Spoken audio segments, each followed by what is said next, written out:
So, welcome to our next episode of Beyond the Bones podcast with me, Dr. Peter DeNoble, and I'm very honored today to be blessed with the presence of my uncle, Uncle Alex, but he happens to be a new author and someone who has extensive experience as now a Professor Emeritus of Management and Entrepreneurship at San Diego State University, 40-year career teaching people all about the subject, and has extensive experience, international speaking engagements and travel and education on the topic. And now we have The Entrepreneur Within, which is a book that was recently published. And we really need to talk about this because this is important stuff. So it's something near and dear to my heart, but I also want to talk about the niche that you're describing because it's very interesting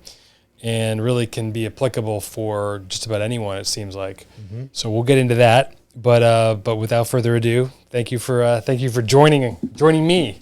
Peter, it's my honor and it's a privilege to be here. You've developed quite an entrepreneurial medical practice of your own, and I mean it on the business side. And it's really a pleasure to see what you've grown here with modern orthopedics. And thank you. I appreciate that. Exciting to be here with you.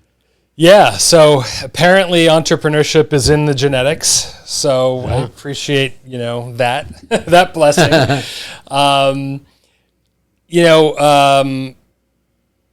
The book that you wrote, The Entrepreneur Within, which, is replete with stories of basically corporate career people, right, more or less, people that are inside of a big company, who, and when you think of corporate structure, it's very it's corporate structure, right? Structure is confined. There's boundaries. There's structure. Here's your job. Do it. Do your job, right? And that's a good thing usually for the corporation. But as human beings, we have so much more to offer a lot of times when it comes to creativity that gives us a lot of fulfillment. So, to the point that you're writing about, it's like, well, how do you do your job and also feel like you're fulfilling your purpose in life and enjoying the creativity aspect of what can come with just being thoughtful and having experience and being a smart person who analyzes things on a day-to-day basis from the position you're in, whether it's at the lowest level or the mid-level. And I think that's sort of what you're targeting more as opposed to like the CEO level people at the top who are really kind of making the decisions for the most part. So I don't know. Peter, that's one of the reasons why I wrote the book. I wrote it during the pandemic, and I started thinking about people working inside of companies. And from a company perspective, look at how much our lives have changed since during the pandemic. I like to think of our behavior and how we conducted business and personal lives pre-pandemic, during pandemic, and now post-pandemic. Look at how we're effectively using tools like Zoom and other significant emerging technologies, generative AI and so forth, that are rapidly changing business models. So to me, when I was writing this, I was looking at, well, what is this world going to look like post-pandemic? And it's people started using the term an emerging new normal. And from that, organizations have to rethink how they do business. And so there's an urgency for companies to cultivate an environment for entrepreneurship or innovative ideas to flourish from within their own organizations. Right. Yeah, you've got human beings doing jobs, but they're also, a wealth of resources that don't always get mined by the the higher level corporate executives, probably, I would imagine. And the just changes in behavior, changes how technology and has influenced how we do many things. In my profession as a longtime educator, I was primarily a face-to-face educator in business. And when the pandemic hit, we were right in the middle of a semester when we all got sent home, students, faculty, staff, the university shuts down. And yet we had students that we had to get through the semester so that they could graduate or, finish what they were doing.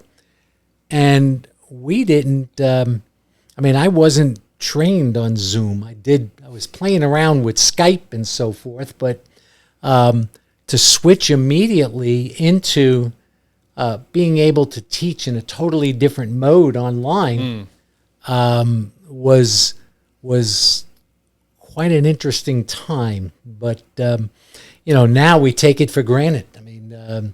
Half of our meetings now are conducted with this new technology, and that's my point. Besides just meetings, how these new technologies are changing the way we conduct business. And so there's a real sense of urgency, I believe, within organizations for innovative thinking and how you're going to adapt to rapidly changing competitive environments. And, my subtitle of the book, The Entrepreneur Within, you don't have to quit your day job to experience entrepreneurship. What do I mean by that? When we talk about entrepreneurship, most people immediately go to people starting their own business or creating their own company. And there's, I point out in the book, there's this vision of the couple on their sailboat sailing off into the sunset as exemplars of successful entrepreneurs. Okay, but it isn't quite like that. And what I realized through my many years of teaching and training and working with companies like Qualcomm and Siemens and other large organizations that there are people who've staked their careers inside of existing companies. And there's a whole other facet of entrepreneurship, and we're really focused on behavior, entrepreneurial behavior, and being a catalyst for helping existing companies get into new lines of business or to improve existing processes. Okay. It comes from people that are willing to take the risks inside their own organizations. So hence, the entrepreneur within. So if I'm a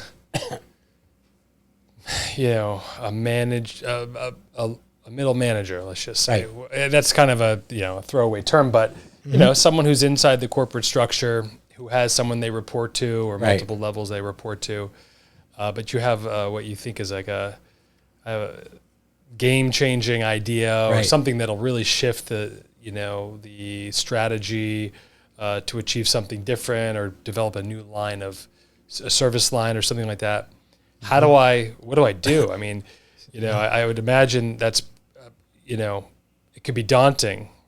See, that's the key, Peter. And one of the reasons why I wrote the book, because I have been training with companies like, as I mentioned, Qualcomm, Siemens, a number of companies in Korea, LG Corporation, Samsung executives, middle and senior executives from there.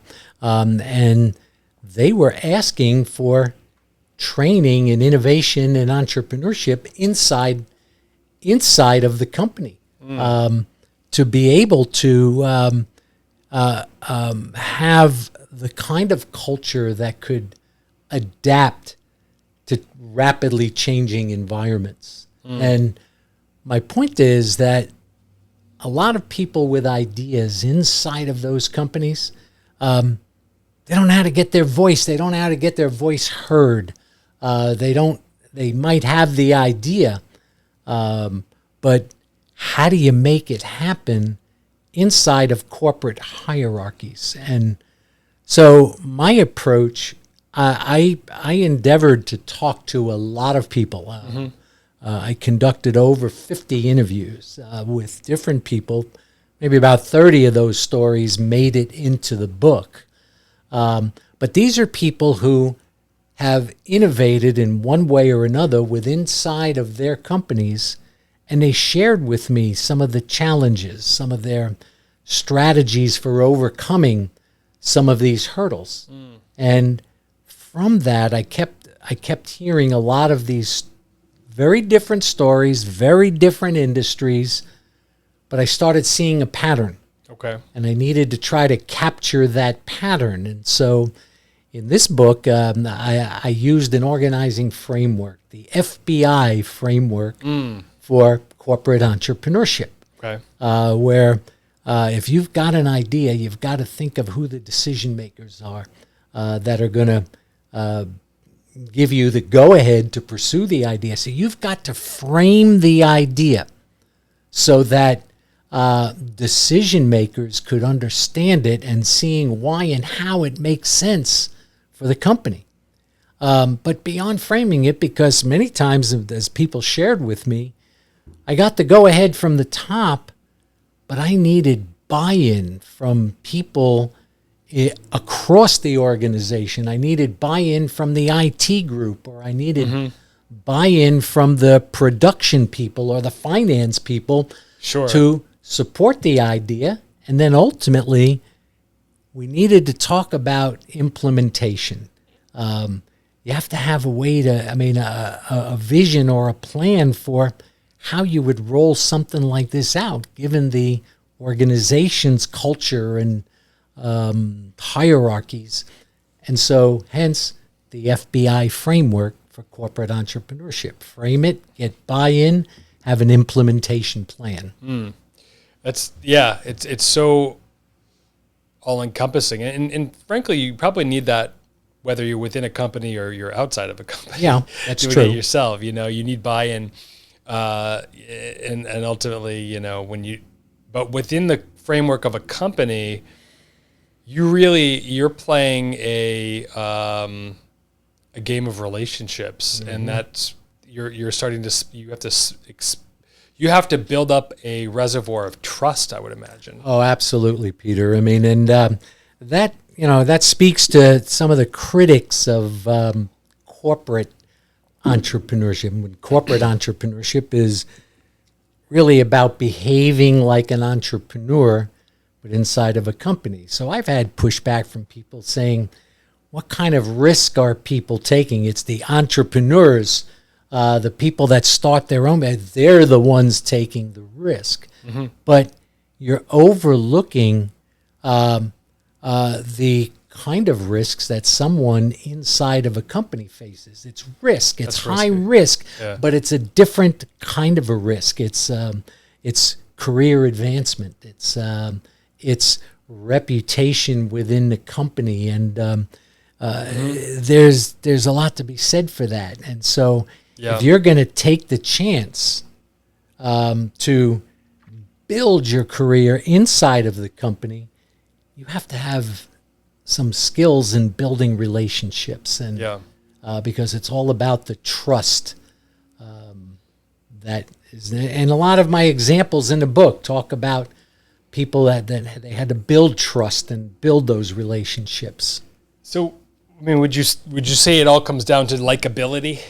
That's a good question. A likable person that makes it easier. That's likable definitely helps. Yeah. But that's a nice to have. I wouldn't call it a need to have, but the trust, the competence. One of my interviewees, actually a former student of mine who became a chief operating officer of a construction company, but her story in my book, Lissa Thompson, her story in my book dealt with a physician's practice. It was a national company, and she had to institute a new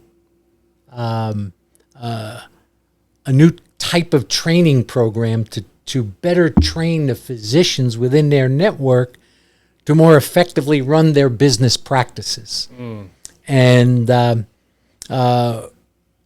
a whole story behind that. But when I said to Alyssa, how did you get management support to be able to take this on? Because you were going to have a lot of pushback from management in terms of the cost of doing this training, and pushback from the physicians are saying, that's just another thing I have to do beside doing what I'm trained to do in healthcare.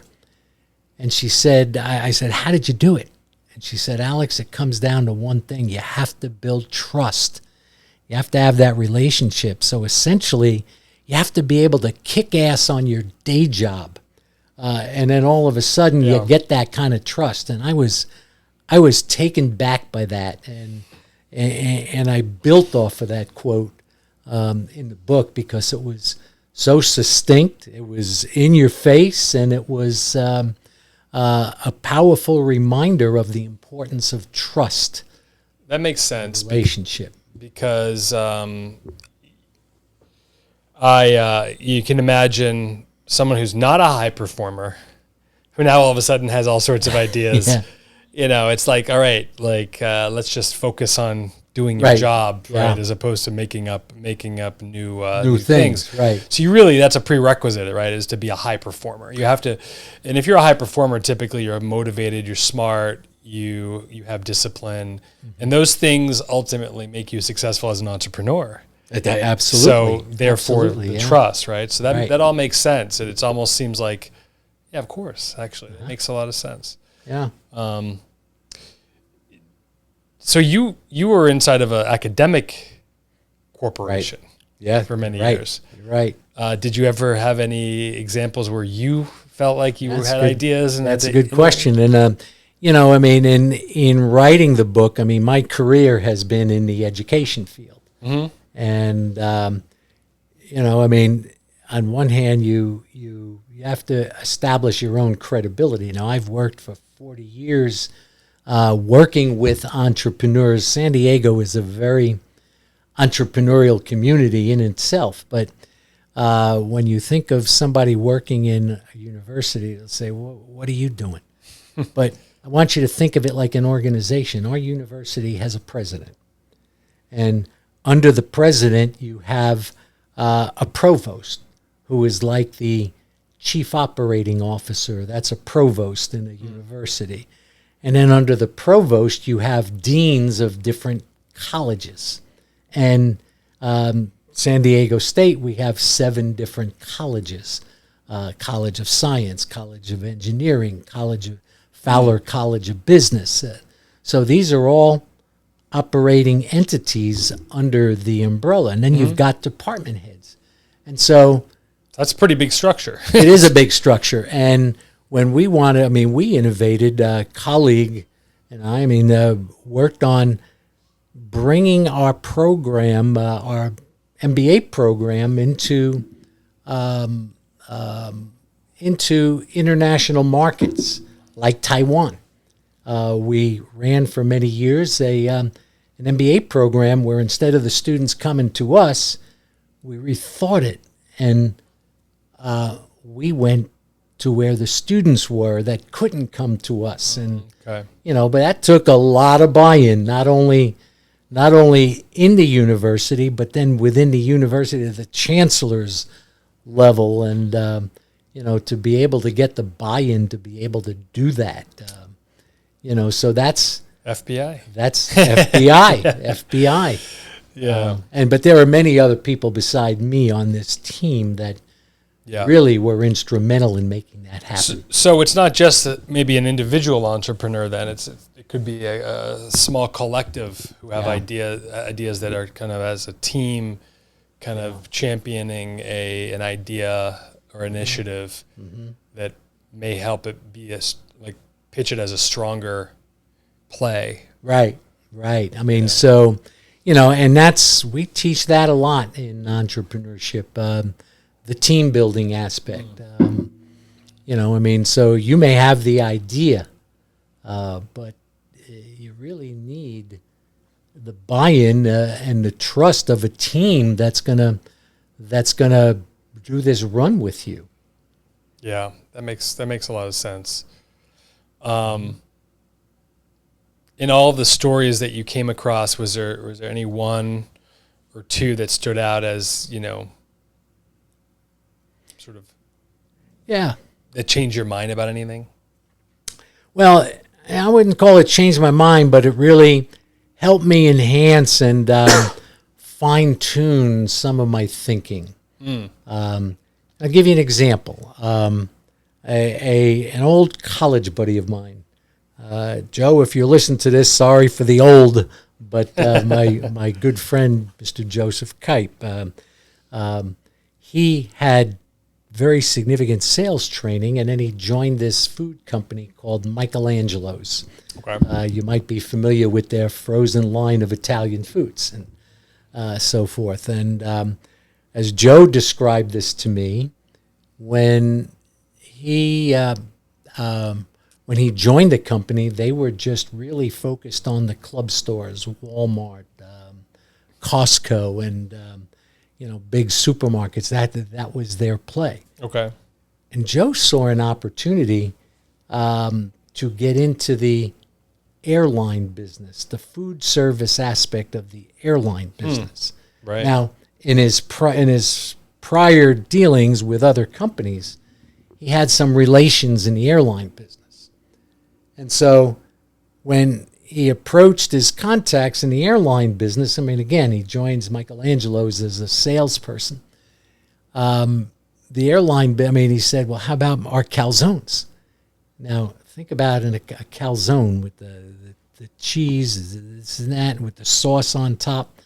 The chefs immediately nixed it because they said, all we have to do is serve this to our passengers, and then the airline has a bump and the sauce is all over their clothes. We can't do that. And so between Joe and the chefs of one of the, I guess, American Airlines, they came up with this idea of, the calzone style, but a turkey and cheese calzone. Okay, so it's a different product inside. And Joe thought that was a great idea. But then he had to go back and sell it to the company. So he had to frame it for the key decision maker, Michelangelo, in the company.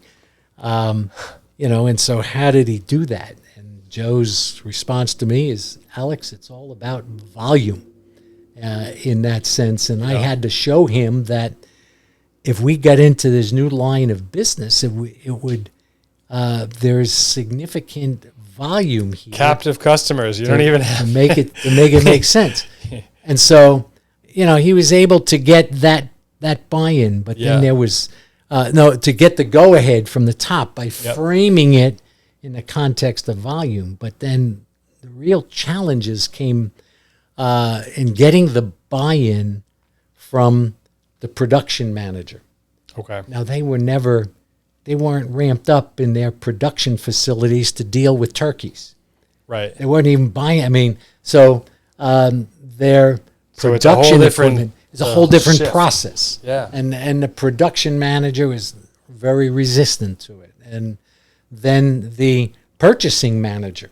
Now think about it. That new idea to get into that new line of business, they'd never purchased turkeys before. Let alone having the contacts with those sources of supply.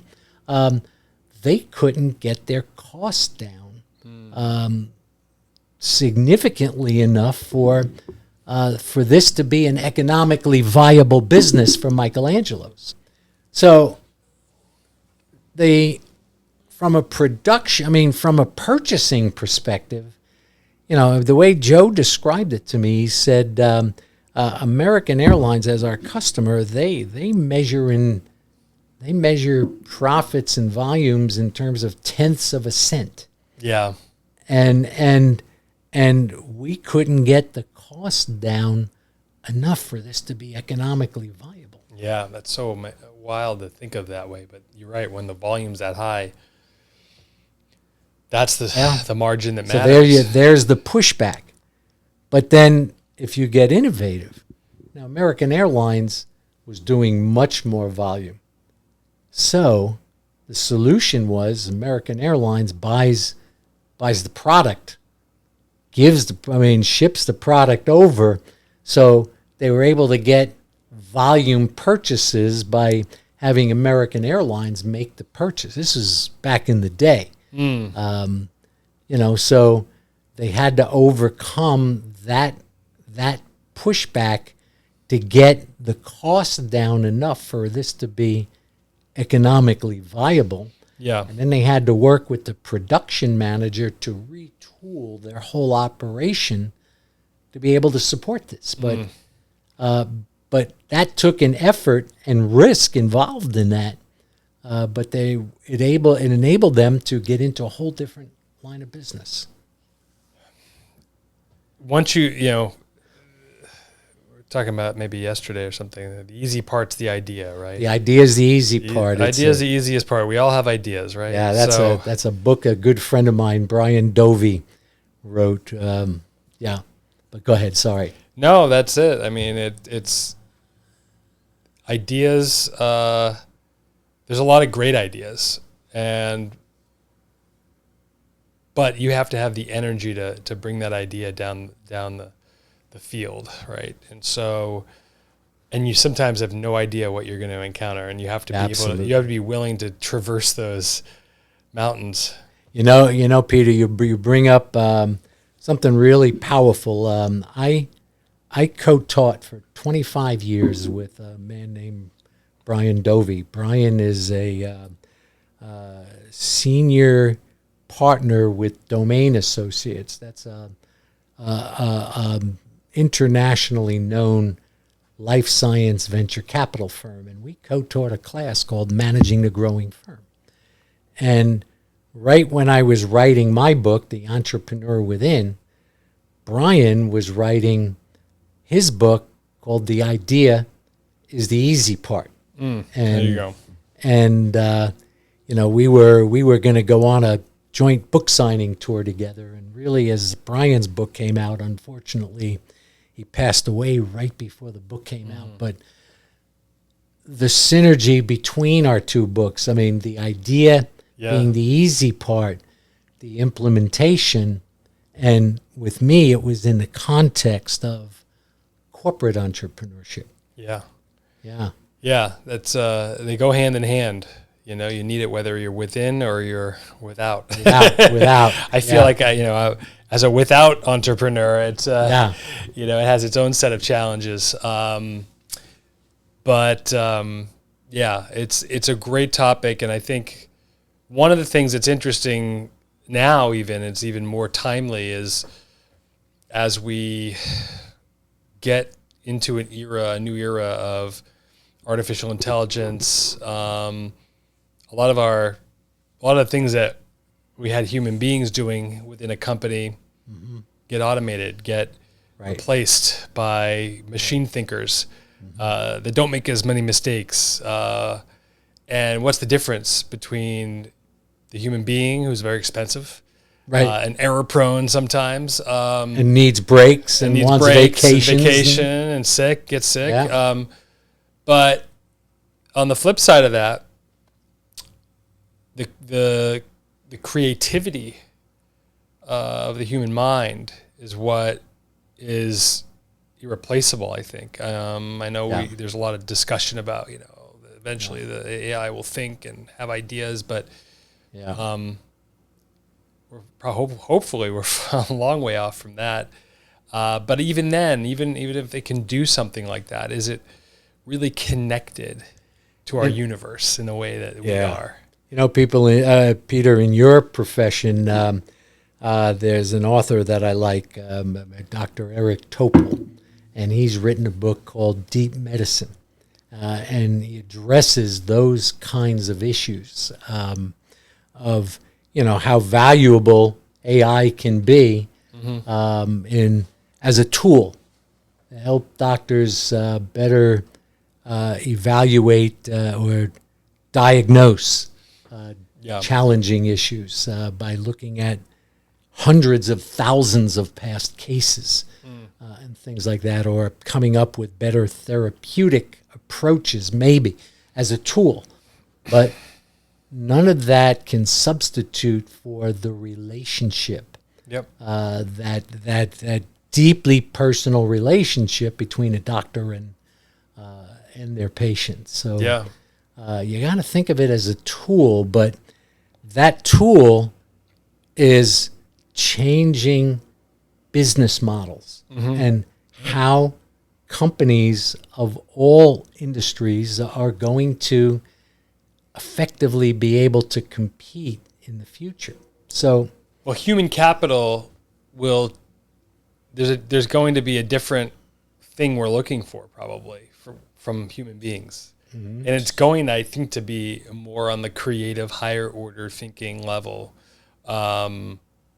Not in terms of breadth of knowledge, because, we already see how AI has a better 30,000 foot view and access to all this information than any one mind can maybe handle at any one moment. So we're all using it in our own daily lives these days to help us access information quicker and be more efficient with the way we organize thoughts and stuff like that. But at the end of the day, making those higher order and higher level creative connections that aren't already pre-existing, that's where human beings can be invaluable and valuable sure. to a company. We in the education field, we are struggling with this issue right now because we know that our students' futures, when they graduate, they're going into an environment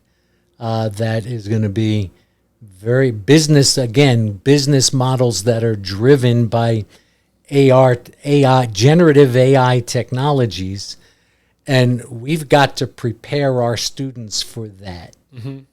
However, the big fear amongst educators is to what extent, when we conduct our courses, to what extent do we suspect that cheating is taking place? The students aren't thinking and writing their own essays anymore. They're asking the chat to write it for them. And so we are walking a very fine line on the academic side in terms of we need to cultivate the awareness and enhance their skills, but at the same time, not let them become so dependent upon it that they lose their ability for critical thinking. I mean, that's exactly right, because the whole point of school is to learn a process of thinking. It's not maybe that the paper you wrote. Yeah, you can maybe remember. I don't even remember the majority of things I wrote about when I was going through school. But it brought me through a process that has allowed me to figure out how to organize my thought, figure out how to write an introduction, a conclusion. There's a structural, process you go through. So if ChatGPT or other tools are available and are basically helping you do that, and you don't have to go through that process and solidify that skill set. Now you are what are you? You're just sort of like a dependent, and what skills can you then bring that ChatGPT can't just bring to the company? And so I have trouble with it in that way, and I think that we see, in the past we've seen people who come, they misrepresent or make up credentials on their CVs. It's all false or fake. And now you're going to have people with degrees that are like technically true. Yeah. But they got the degree, but kind of faked it all the way through because they had these tools that kind of prop them up all along the way, and they got the the B plus and A or whatever they got. That's the fine line that we as educators are walking right now, and So in our conferences and so forth, we're discussing very deeply how do we redesign our curricula? How do we redesign our pedagogy so that we're cognizant and aware of our duty to train our students to be effective when they come out, but at the same time cultivate their critical thinking skills. And in the education field, this is a dilemma that we're struggling mightily with. I guess we'll know in the next, I don't know, 2, 3, 4 years, what the effects. The same way we now are kind of getting that perspective on social media. Yeah. 7, 8, 9 years into a long a run of young kids who started with social media at young ages, and now we're seeing the effects. We're going to see the same thing probably. I have a feeling we'll see a detrimental effect on the capabilities and the lack of critical thinking and frankly just seasoned minds down the road, because they haven't been exercised. Yeah. They haven't been exercised the way that we used to do it. It was the long road, and there was a reason for it. It served a purpose. It conditioned us, it conditioned our brains to work in a way that would become more efficient. And how do you get more efficient? You start very inefficient. That's right. So it's one of those things where when you have a tool of efficiency, you either you figure it out on your own and you become that, or you are constantly dependent on the tool to become efficient. A lot of the thinking in business, at least that I've come across, is as I look to try to understand how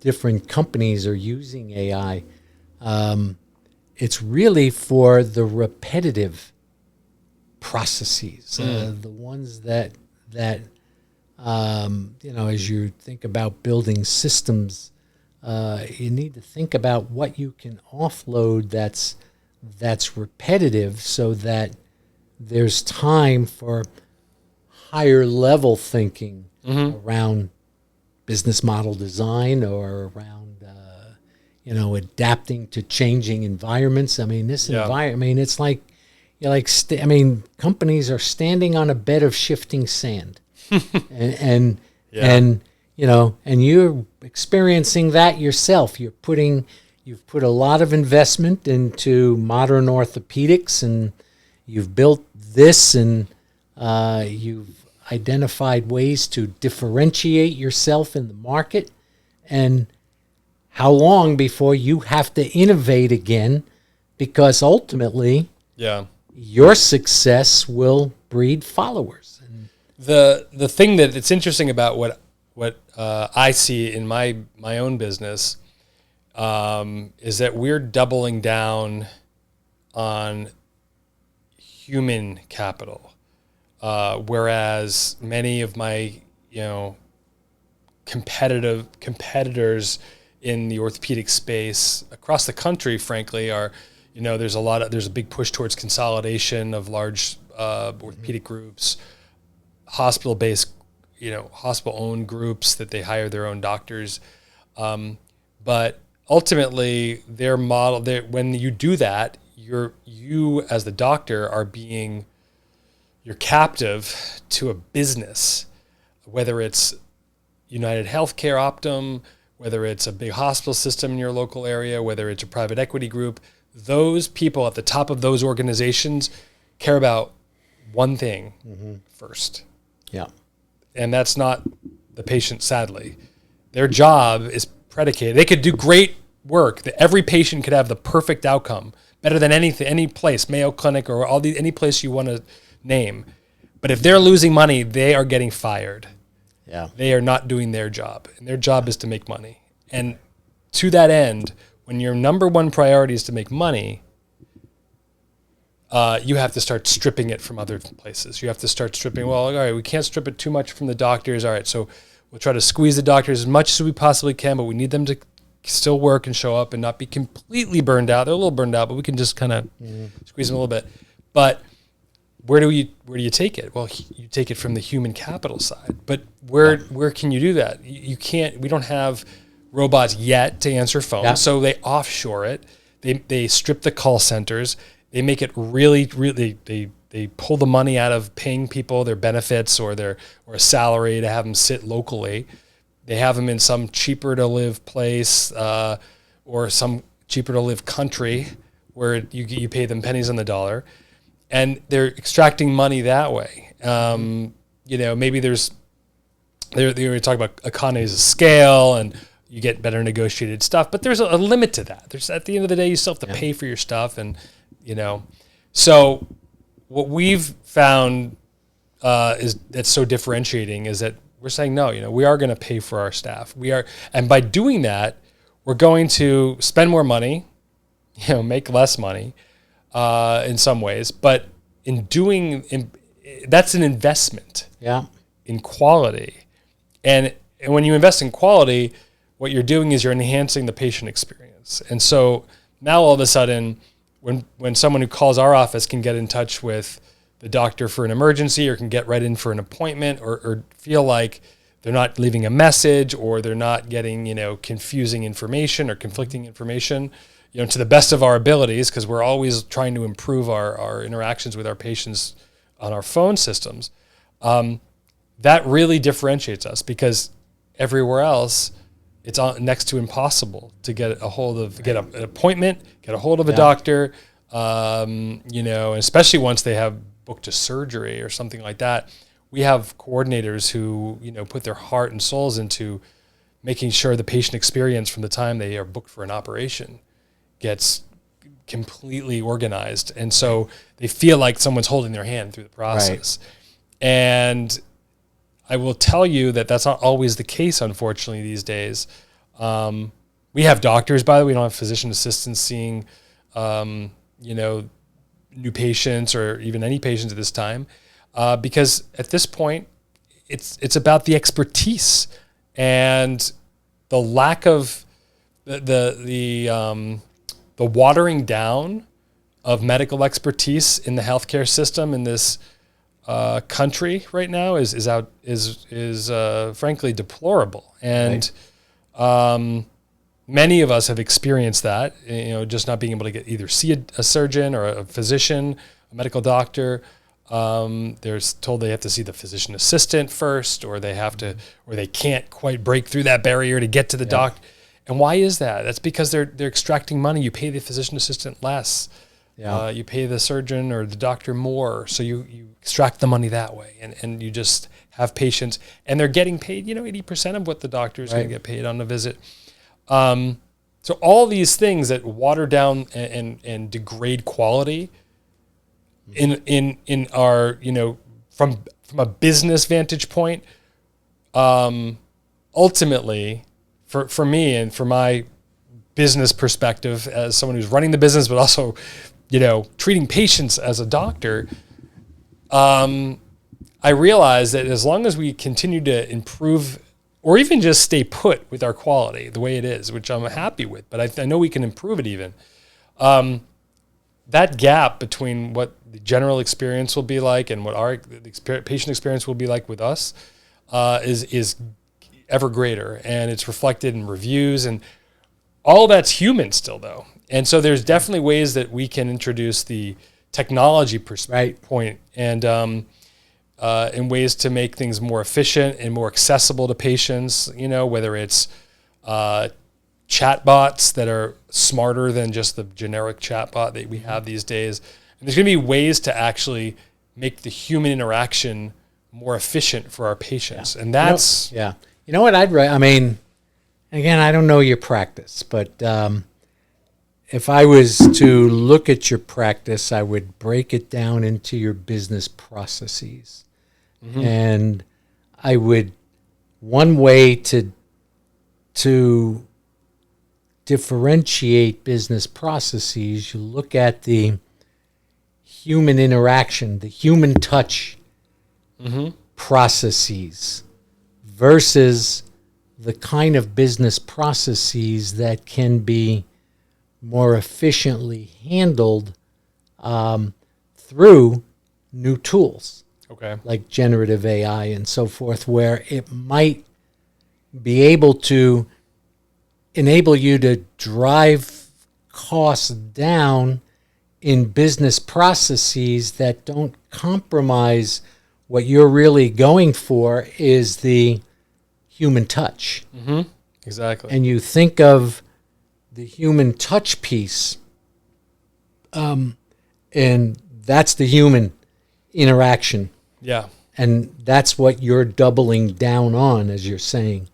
But then in order to be able to do that and to run an economically viable venture, you want to be able to tighten up your business processes in other areas of running the business behind the scenes. Yeah.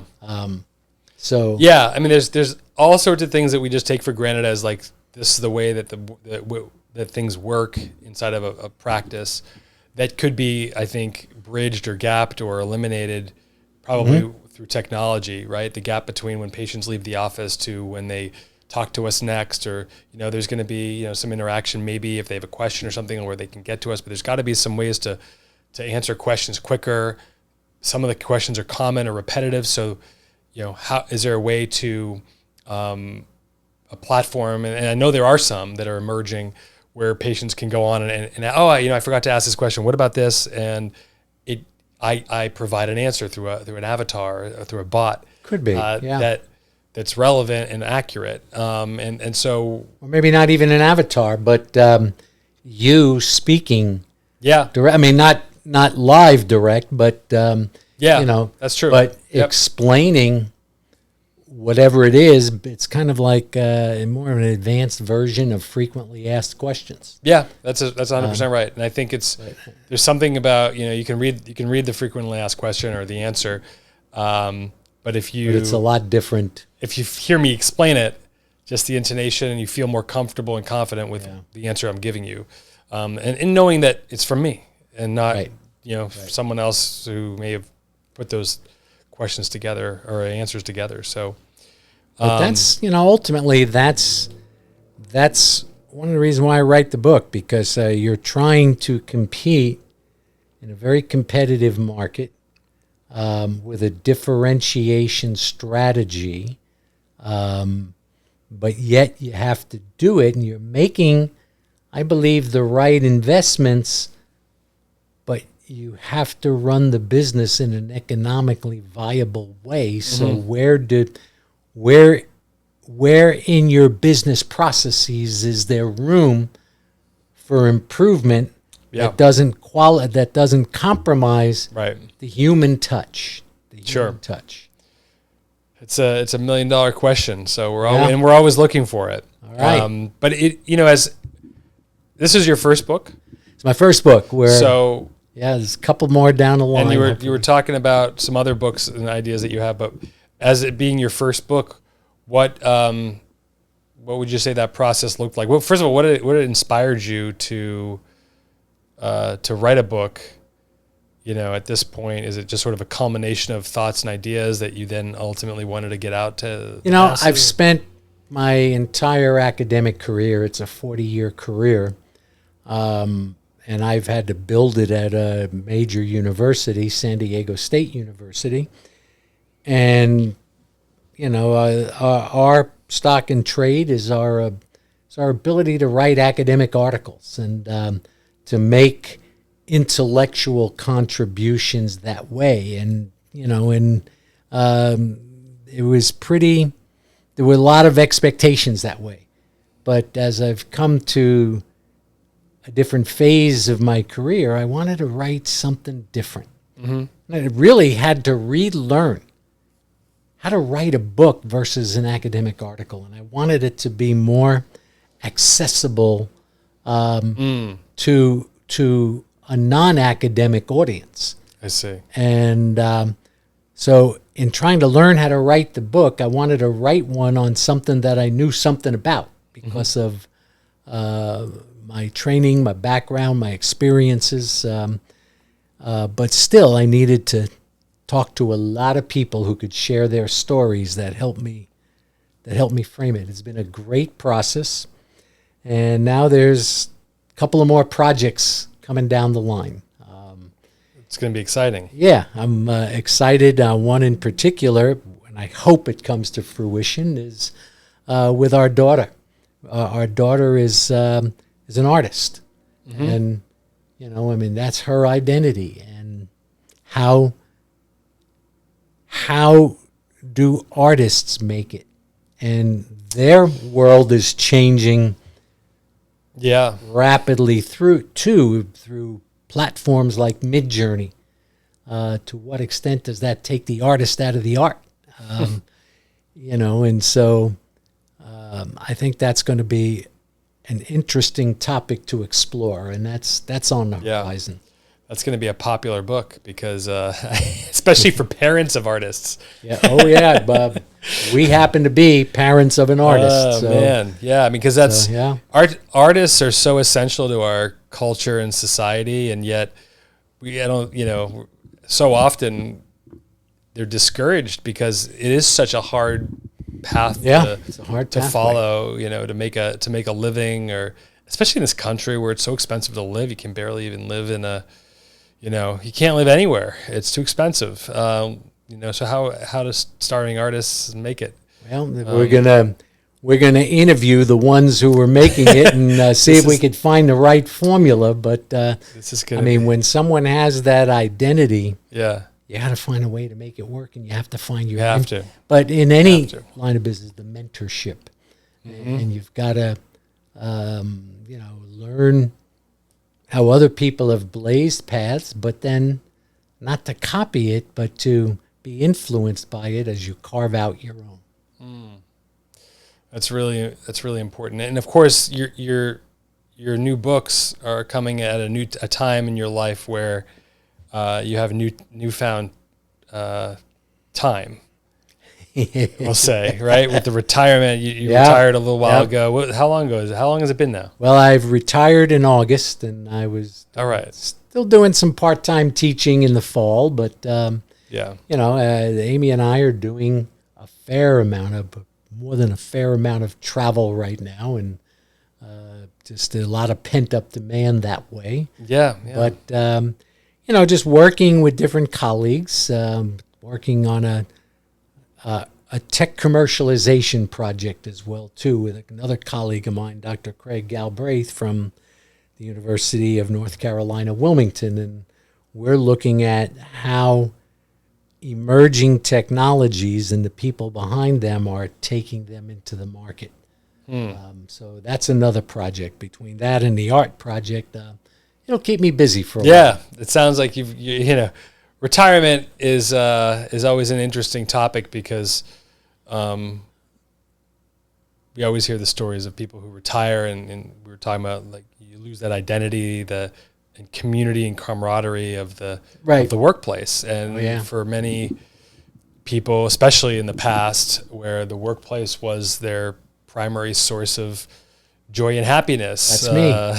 That's me. How do you find that in the next phase of your life? Well, we're certainly going to find that out. Yeah. I'm excited to see. I'm sure you'll find it. I'll keep you informed. Yeah. Well, thank you for joining me on the podcast. This has been great. All right.